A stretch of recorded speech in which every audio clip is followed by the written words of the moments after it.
जय हिंद दोस्तों, Sandeep GSF YouTube channel पर आप सभी का हार्दिक स्वागत है।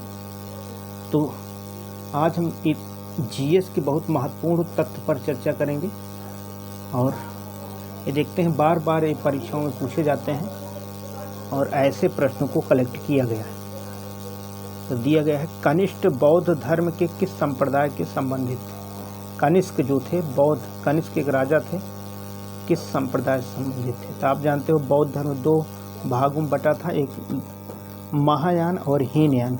तो कनिष्क महायान से संबंधित थे। प्रथम जैन समिति किसने आहूति की थी? तो पहला पास, दूसरा बलदेव, यानी पहला पाटलिपुत्र में स्थूलभद्र इसकी अध्यक्षता में, दूसरा वल्लभी में हुआ था और वो आप जानते हैं देवर्धि क्षमा श्रवण की अध्यक्षता में हुआ था। एक्सला सैपल 1748 की संधि का क्या परिणाम हुआ? इसमें क्या हुआ कि प्रथम कर्नाटक युद्ध समाप्त हो गया और मद्रास अंग्रेजों को पुनः मिल गया। मद्रास पर पहले फ्रांसीसियों ने कब्जा कर लिया था, फिर से अंग्रेजों को मिल गया। भगवती सूत्र किस धर्म से संबंधित है? तो भगवती सूत्र जैन धर्म से संबंधित है। अंगुत्तर निकाय बौद्ध धर्म से संबंधित है। दोनों ही ग्रंथों में 16 महाजनपदों का उल्लेख किया गया। मेगास्थनीज द्वारा उल्लिखित एग्रोनोमोई कौन थे? मतलब मेगास्थनीज जो कि सेल्यूकस निकेटर का राजदूत था, चंद्रगुप्त मौर्य के दरबार में आया था। उन्होंने इंडिका नामक पुस्तक लिखी थी। इंडिका में उन्होंने एक शब्द लिखा था एग्रोनोमोई। तो एग्रोनोमोई का मतलब होता है नगर के अधिकारी। सीरिया का राजदूत डायमेकस किस मौर्य शासक के दरबार में आया था? तो डायमेकस बिंदुसार के दरबार में आया था। बिंदुसार जो कि चंद्रगुप्त मौर्य के पुत्र थे। किस चोल शासक की उपाधि गंगईकोंड की थी? तो राजेंद्र प्रथम ने गंगईकोंड की उपाधि धारण की थी। कुब्बत उल इस्लाम मस्जिद का निर्माण किसने करवाया? तो कुब्बत उल इस्लाम मस्जिद का निर्माण कुतुबुद्दीन ऐबक ने करवाया था। कुतुबुद्दीन ऐबक ने करवाया था। एलोरा का प्रसिद्ध कैलाश मंदिर किसने बनवाया? तो एलोरा का प्रसिद्ध कैलाश मंदिर कृष्ण प्रथम। कभी कभी राज्य वंश दे देता है तो राष्ट्रकूट आप बताना है। तो ऑप्शन में राष्ट्रकूट या कृष्ण प्रथम लगाना है, यानी दोनों रहे तो कृष्ण प्रथम लगाएंगे, नहीं तो राष्ट्रकूट लगा लेंगे। अगला प्रश्न है, अलाउद्दीन खिलजी के आक्रमण के समय देवगिरी का यादव शासक कौन था? अलाउद्दीन जब देवगिरी पर आक्रमण किए थे तो उस समय रामचंद्र देवगिरी के शासक थे। अलाउद्दीन खिलजी वंश का सबसे प्रतापी राजा था। इन्होंने आप जानते हैं सैनिकों का हुलिया लिखने, नगद वेतन देने की प्रथा, इसके साथ साथ बाजार नियंत्रण प्रणाली इन्होंने शुरू किया था। स्वतंत्रता, राष्ट्रीय स्वतंत्रता आंदोलन से देखते हैं कौन सा तथ्य है। भारतीय राष्ट्रीय कांग्रेस के उदारवादी युग में भारतीय ग्लैडस्टोन की उपाधि दी गई थी किसको? ग्लैडस्टोन, यानी वयोवृद्ध नेता की उपाधि दादा भाई नौरोजी को दिया गया था। इन्होंने the poverty of un British rule in India पुस्तक लिखी और उस पुस्तक में धन के निष्कासन का सिद्धांत दिया और ब्रिटिश संसद में सदस्य बनने वाले पहले भारतीय दादा भाई नौरोजी थे। सुभाष चंद्र बोस ने स्वाधीन भारत की अस्थायी सरकार के गठन की घोषणा कब की थी? तो सुभाष चंद्र बोस 21 अक्टूबर 1943 को अस्थायी सरकार बनाने की घोषणा की थी। 1945 में सुभाष चंद्र बोस का निधन बताया जाता है। 23 जनवरी को इनकी जयंती मनाई जाती है। भारत की जनगणना 1891 में जनगणना आयुक्त कौन थे? तो 1891 में गेट अंग्रेज अधिकारी थे, उस समय जनगणना आयुक्त थे। 2011 में जो जनगणना हुई थी सी चंद्रमौली इसके आयुक्त थे। इंडियन ओपिनियन पत्रिका के प्रथम संपादक कौन थे? इंडियन ओपिनियन पत्रिका के प्रथम संपादक मनसुख लाल नजर थे। मनसुख लाल नजर 1947 में भारत विभाजन के बाद किसे संयुक्त रक्षा समिति, जिसे सैनिक कर्मचारियों, हथियारों व युद्ध सामग्रियों के विभाजन की जिम्मेदारी सौंपी गई थी, का सर्वोच्च सेनापति बनाया गया? तो यानी 1947 के विभाजन के बाद जो संयुक्त रक्षा समिति बनी थी, उसके जिम्मेदारी सर रेडक्लिफ को दी गई थी। और रेडक्लिफ ही थे जो भारत और पाकिस्तान के बीच सीमा रेखा का विभाजन किए। सीमा आयोग के अध्यक्ष यही थे, इसलिए भारत और पाकिस्तान के बीच जो सीमा रेखा है उसको रेडक्लिफ रेखा कहते हैं। बंगाल के विभाजन के समय बंगाल का लेफ्टिनेंट गवर्नर कौन था? तो बंगाल के विभाजन के समय बंगाल का lieutenant governor sir Andrews Fraser थे। यानी 1905 की बात कर रहे हैं, 1905। और कर्जन उस समय भारतीय गवर्नर थे। ब्रिटिश पत्रकार H.W. डेविसन किससे जुड़े थे? ये स्वदेशी आंदोलन से जुड़े हुए थे। स्वदेशी आंदोलन जिसमें विदेशी वस्तुओं का बहिष्कार किया गया, विदेशी कपड़ों की होली जलाई गई थी और गांधी जी के द्वारा आह्वान किया गया था विदेशी वस्तुओं का प्रयोग न किया जाए। रविन्द्रनाथ टैगोर ने इसकी आलोचना करते हुए इसे निष्ठुर बर्बादी कहा। जलियांवाला बाग नरसंहार पर कांग्रेस जांच समिति की रिपोर्ट के प्रारूप लिखने का काम किसे दिया गया था? महात्मा गांधी। यानी 1919 में जलियांवाला बाग हत्याकांड हुआ। इसमें एक अंग्रेजों के द्वारा कमेटी बनाई गई जिसमें 200-300 लोग मारे गए की बात कही गई, लेकिन बाद में कांग्रेस जांच समिति बनाई गई जिसमें बताया गया लगभग 1200-1300 लोग मारे गए और लिखने का काम महात्मा गांधी कर रहे थे।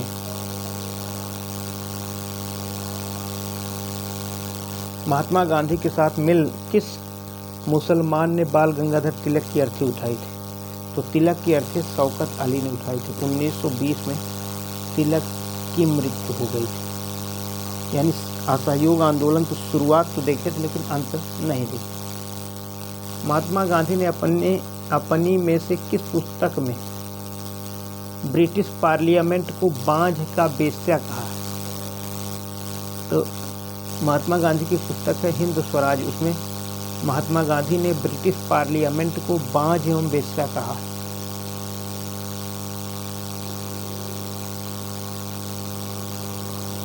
भारत के संविधान में संवैधानिक उपचारों का अधिकार है जो नागरिकों को उनके अधिकारों के लिए किसी भी व्यक्ति यहाँ तक कि सरकार के खिलाफ खड़े होने का अधिकार देता है। यह कौन से अनुच्छेद में? तो संविधानों का उपचारों का अधिकार अनुच्छेद 32 में, जिसमें 5 प्रकार की रिटें जारी की जाती हैं, जबकि 226 के तहत हाई कोर्ट रिट जारी कर सकती है।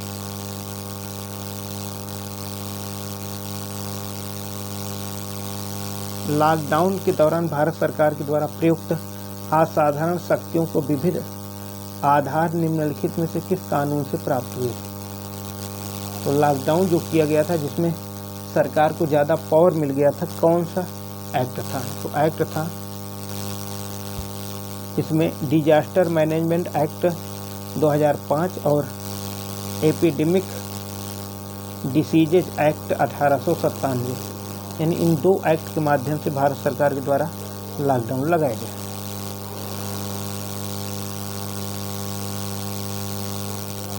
विधायी प्रक्रिया का एक नियम जिसके तहत गति पर और बहस रोक दी जा सकती है,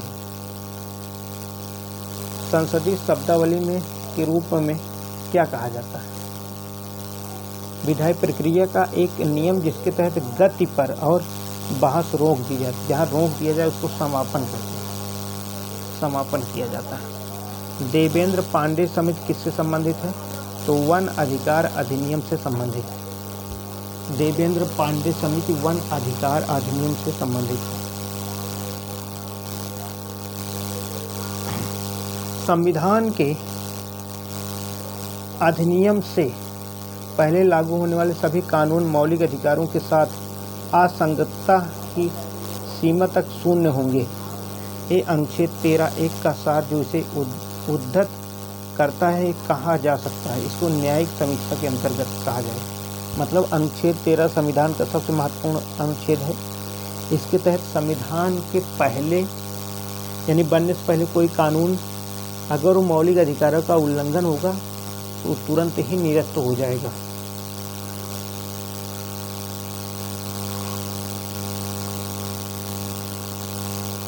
संविधान में संशोधन करने के लिए बिल को राष्ट्रपति के सामने सहमति देने से पहले किस सदन में पेश किया जाना चाहिए? तो सबसे पहले लोकसभा अथवा राज्यसभा में पेश और पारित किया जाना चाहिए। उसके बाद राष्ट्रपति के पास जाता है। कोई भी विधेयक पहले लोकसभा और राज्यसभा में पेश करने के बाद पारित किया जाना चाहिए, तभी राष्ट्रपति को भेजा जाता है। संघ की राजभाषा हिंदी और देवनागरी लिपि देवनागरी होगी। अंग्रेजी का भी आधिकारिक कार्यों के लिए प्रयोग किया जाएगा। यह कथन किस अनुच्छेद में? अनुच्छेद 343 में कहा गया। संघ की राजभाषा हिंदी और लिपि देवनागरी होगी और कुछ कार्यों में अंग्रेजी का भी प्रयोग किया जाएगा। अंग्रेजी का भी प्रयोग किया जाएगा। अगला प्रश्न है, किस मामले में सुप्रीम कोर्ट ने बंद को गैर कानूनी बताया? क्योंकि वह राष्ट्रीय नुकसान के अलावा संविधान के अनुच्छेद 19(1) और अनुच्छेद 21 का उल्लंघन करते हैं। तो मार्क्सवादी कम्युनिस्ट पार्टी बनाम भारत कुमार और अन्य, इसमें बताया कि जो बंद कर देते हैं, कभी कभी भारत बंद है, रोड बंद है, वो गैर कानूनी कार्य है।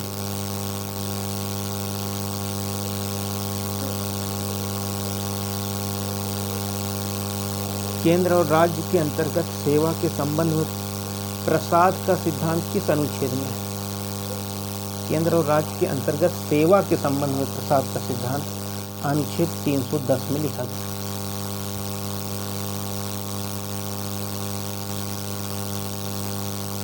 कौन सा मौलिक अधिकार भारत के संविधान की आवश्यक बुराई को शामिल करने के लिए भी जाना जाता है? तो कुछ मामलों में गिरफ्तारी और हिरासत के खिलाफ संरक्षण, तो अनुच्छेद 22 को आवश्यक बुराई के अंतर्गत शामिल किया जाता है।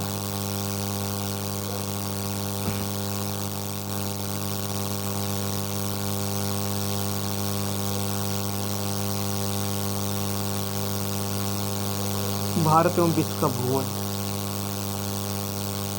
भारत 8°4' से लेकर 37°6' उत्तरी अक्षांश और 68°7' से लेकर 97°25' पूर्वी देशांतर के बीच स्थित है। डार्लिंग श्रृंखला ऑस्ट्रेलिया के किस तट पर स्थित है? तो दक्षिणी पश्चिमी तट पर डार्लिंग श्रृंखला ऑस्ट्रेलिया के स्थित है। यानी ऑस्ट्रेलिया है यहाँ पर दक्षिण पश्चिम तट पर।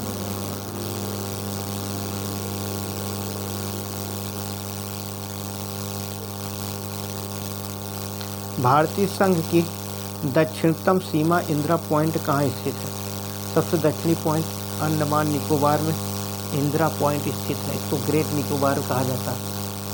उत्तरी सीमा इंदिरा काल जम्मू कश्मीर में, पूर्वी सीमा किबिथू अरुणाचल प्रदेश में और पश्चिमी सीमा सरक्रीत गुजरात में स्थित है। भारत का सबसे उत्तरी बिंदु क्या है? इंदिरा काल। भारत का सर्वाधिक लंबी अंतर्राष्ट्रीय सीमा किस देश के साथ लगती है? बांग्लादेश, 4096। डूरंड रेखा किन दो देशों के बीच अंतर्राष्ट्रीय सीमा निर्धारित करती है? तो भारत और अफगानिस्तान।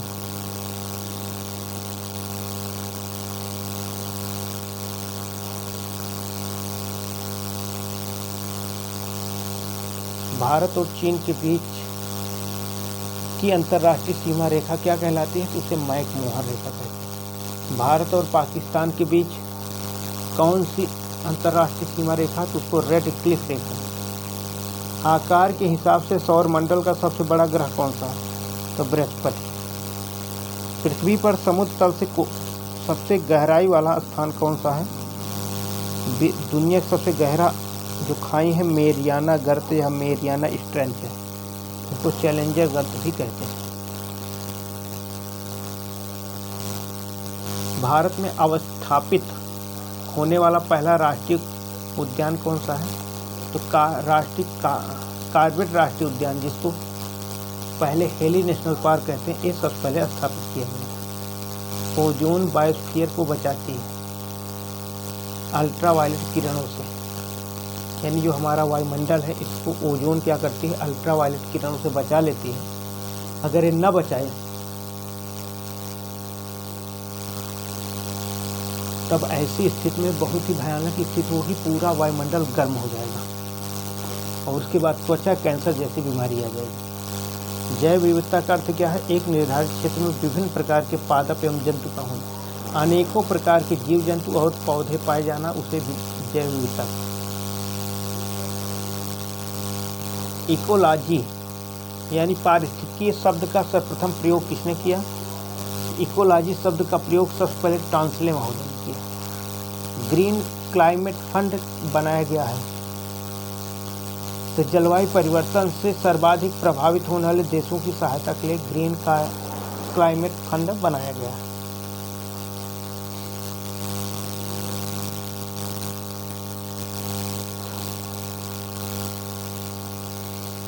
पहाड़ों पर काफ़ी नमी व जल होता है, फिर भी यहाँ मरुद्भिद क्यों होते हैं, यानी मरुस्थलीय पौधे क्यों होते हैं? क्योंकि ढलानों के कारण पानी बह जाता है और पौधों द्वारा उपयोग में नहीं लाया जा सकता। पहाड़ तो सब बह जाते हैं, पानी रुकता ही नहीं, तो कहाँ पर जलीय पौधे आएंगे? इसीलिए मरुद्भिद यानी मरुद्भिद पौधे उगाए जाते हैं। वन्य प्राणियों के विलुप्तीकरण का कारण क्या है? प्राकृतिक आवास का नष्ट होना, वन्य प्राणियों का अवैध वाणिज्यिक व्यापार, जनसंख्या की तीव्र वृद्धि।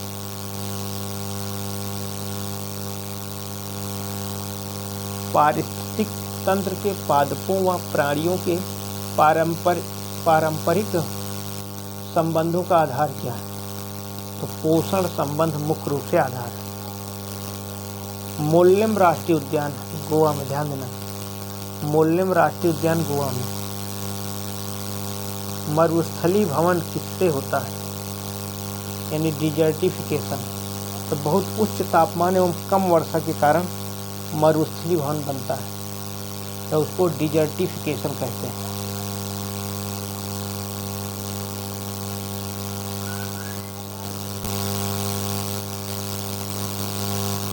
भारतीय प्रतिभूति एवं विनिमय बोर्ड सेबी की स्थापना वर्ष 1988 में की गई थी। इसे वैधानिक दर्जा 30 जनवरी 1992 को दिया। स्थापना पहले हुई, बाद में उसे वैधानिक दर्जा दिया गया। भारत में सर्वप्रथम बैंकों का राष्ट्रीयकरण यानी नेशनलाइजेशन ऑफ बैंक 19 जुलाई 1969 को किया गया। इस समय 14 बैंकों का राष्ट्रीयकरण किया गया। बाद में 1980 में 6 बैंकों का और राष्ट्रीयकरण कर दिया गया।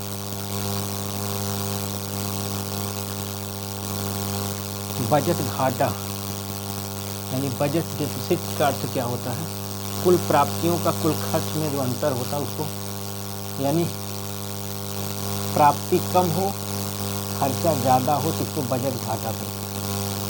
इसको बजट घाटा कहते हैं। मुद्रा अवमूल्यन का अर्थ क्या होता है? तो अंतर्राष्ट्रीय व्यापार में प्रयुक्त प्रमुख मुद्राओं की तुलना में मूल्य में गिरावट करना ही मुद्रा अवमूल्यन कहता है। भारतीय अर्थव्यवस्था में भुगतान संतुलन के विपरीत होने की दशा में कौन सा कदम स्थिति सुधारने में सहायक होगा? उसी को अवमूल्यन कहते हैं।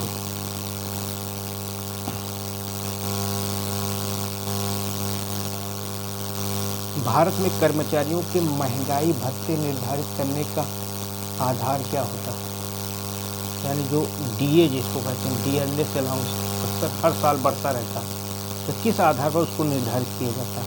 तो उपभोक्ता मूल्य सूचकांक के द्वारा, यानी कंज्यूमर प्राइस इंडेक्स में।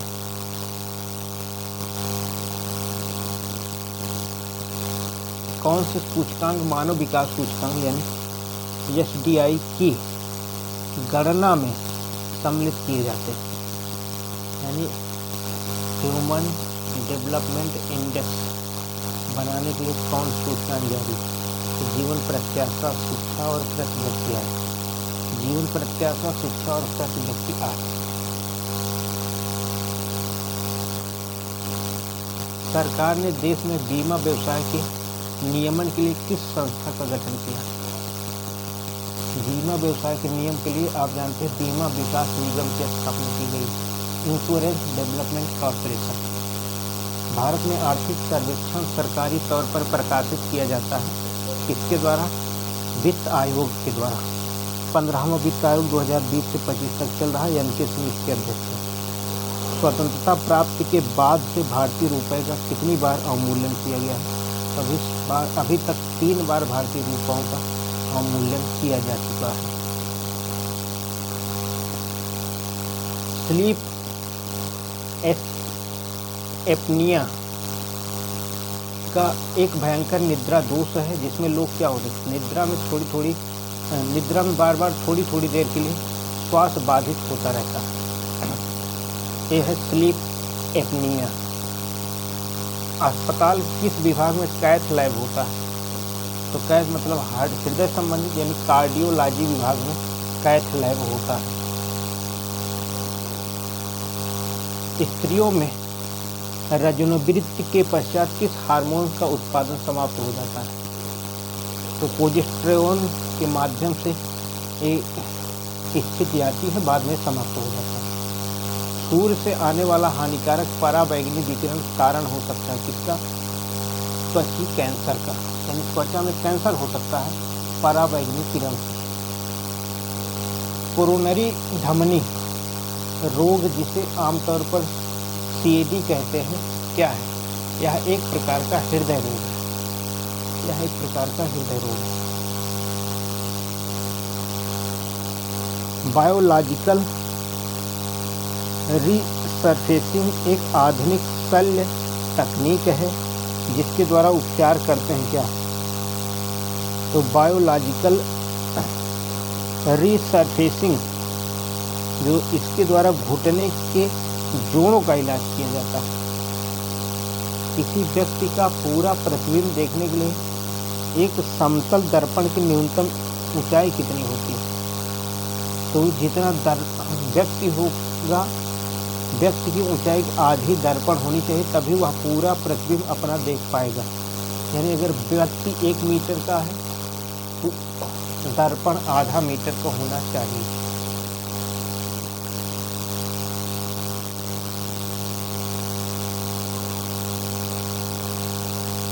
होमी भाभा पुरस्कार किस क्षेत्र में विशेष योगदान के लिए दिया जाता है? तो होमी भाभा आप जानते हैं जहांगीर नाभ की ऊर्जा में इसको दिया जाता है। ढालू सड़क पर पत्थर लुढ़कना ऊर्ध्व ऊपर की ओर उठाने से अधिक आसान होता है, क्योंकि पत्थर को लुढ़काने में किया गया कार्य इसे उठाने की अपेक्षा कम होता है। मतलब अगर ऊपर उठाएंगे ज़्यादा मेहनत लगेगा, और एक समतल उठाएंगे इधर तो कम बल लगाना पड़ेगा। इसका एक कारण है। उसी प्रकार जो पत्थर लुढ़क रहा है, इसमें कम बल प्रयोग किया जाता है, जबकि ऊपर की तरफ ले जाने पर ज़्यादा बल का प्रयोग किया जाता है। एक कृत्रिम उपग्रह में विद्युत ऊर्जा का स्रोत क्या होता है? तो कृत्रिम उपग्रह में विद्युत ऊर्जा का स्रोत सौर सेल होता है। सौर सेल। सबसे पहले किस भारतीय टेनिस खिलाड़ी ने ओलंपिक पदक अपने नाम लिया था? तो सबसे पहले लिएंडर पेस ने ओलंपिक पदक अपने नाम लिया था। ओलंपिक में भाग लेने वाली भारत की ओर से पहली महिला का नाम क्या था? तो मेरी लीला रो। पहली महिला जो ओलंपिक में शामिल हुई थी मेरी लीला रो। नेट वेस्ट ट्रॉफी किस खेल से संबंधित है? तो क्रिकेट से संबंधित है। क्रिकेट। कबड्डी के खेल में एक पक्ष में खिलाड़ी की संख्या कितनी होती है? कबड्डी में 7 खिलाड़ी होते हैं, खो-खो में 9 खिलाड़ी होते हैं, क्रिकेट, फुटबॉल और हॉकी में 11 खिलाड़ी होते हैं। राष्ट्रीय खेल दिवस कब मनाया जाता है? तो 29 अगस्त, मेजर ध्यानचंद की जयंती का। इसीलिए राजीव गांधी खेल रत्न जो 1991 में शुरू किया गया, उसका नाम बदलकर मेजर ध्यानचंद पुरस्कार कर दिया गया। आईसीसी का मुख्यालय कहाँ स्थित है? तो आईसीसी का मुख्यालय दुबई में स्थित है, दुबई में। बनाना किक किस खेल से संबंधित है? तो बनाना किक एक फुटबॉल से संबंधित, फुटबॉल। ओलंपिक म्यूजियम कहाँ स्थित है? ओलंपिक म्यूजियम स्विट्जरलैंड में स्थित है, स्विट्जरलैंड। हॉकी में कितनी दूर से पेनाल्टी स्ट्रोक मारा जाता है? तो हॉकी में 8 गज से पेनाल्टी स्ट्रोक मारा जाता है। भारतीय टेस्ट क्रिकेट टीम के प्रथम कप्तान कौन थे? तो टेस्ट क्रिकेट टीम के पहले कप्तान सीके नायडू थे, सीके नायडू। एग्रोनॉमी का जनक किसे माना जाता है? तो नाइट्रेट पीटर डी करेंसेंजी, इनको एग्रोनॉमी का जनक माना जाता है। धान का वानस्पतिक नाम ओराइजा सेटाइवा, गेहूं का वानस्पतिक नाम ट्रिटिकम एक्टिवम, मक्का का वानस्पतिक नाम जिया मेज, चने का वानस्पतिक नाम साइसर एरिटिनम। धान में ड्रम कल्चर तकनीक का संबंध है पानी की बचत के लिए।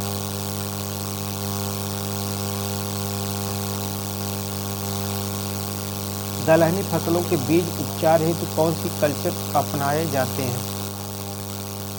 कल्चर अपनाते हैं वो है राइजोबियम। पूरे विश्व में कौन सी फसल का कृषि क्षेत्रफल सबसे अधिक है? क्षेत्रफल में सबसे ज़्यादा कौन सा फसल बोई जाती है? गेहूँ। जगन्नाथ क्या है? चावल की उत्परिवर्तित किस्म है। भारत की पहली जादुई धान किसे कहा जाता है? जया। भारत की पहली जादुई धान है जया।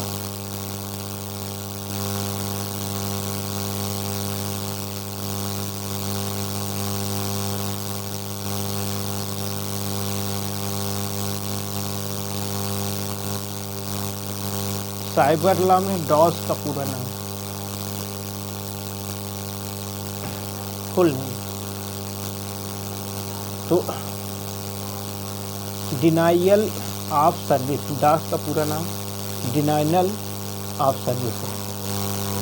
माइक्रो प्रोसेसर कंप्यूटर किस पीढ़ी से संबंधित है? तो पीढ़ी जो है चतुर्थ पीढ़ी।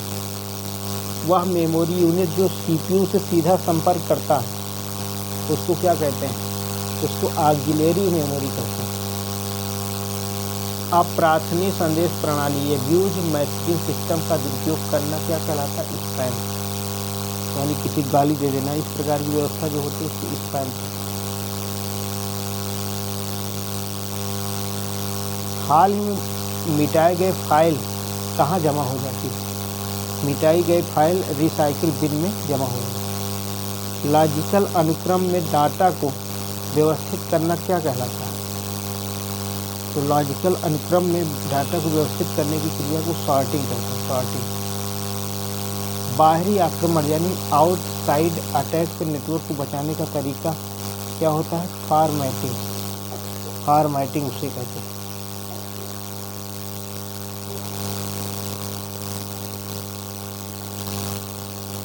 जब एक से अधिक को जोड़कर डाटा या इंफॉर्मेशन शेयर किया जाता है, डाटा या इंफॉर्मेशन किया जाता है, तो उसे क्या कहते हैं? उसे नेटवर्किंग कहते हैं। एक वेबसाइट से दूसरी वेबसाइट पर जाना क्या कहलाता है? ब्राउजिंग।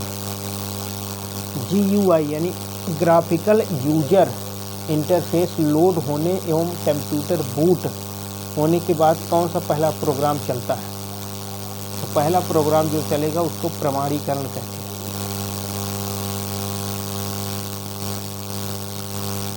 सतीपति संप्रदाय कहाँ का आदिवासी समुदाय है?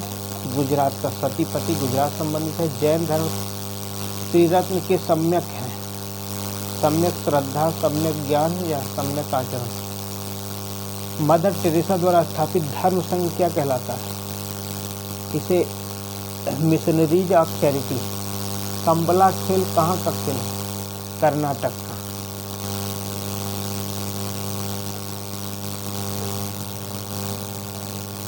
मात्र 16 वर्ष की आयु में किसको गुरुदेव रविन्द्रनाथ टैगोर ने कथक सामग्री कहकर गौरवान्वित किया था?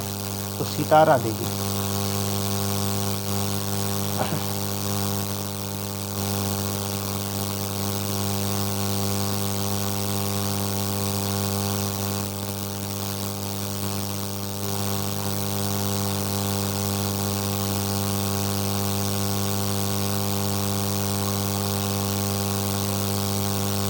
मात्र 16 वर्ष की हमें किसको गुरुदेव रविन्द्रनाथ टैगोर ने कथक सामरिक कहकर जन्मांतरित किया था? सितारा देवी।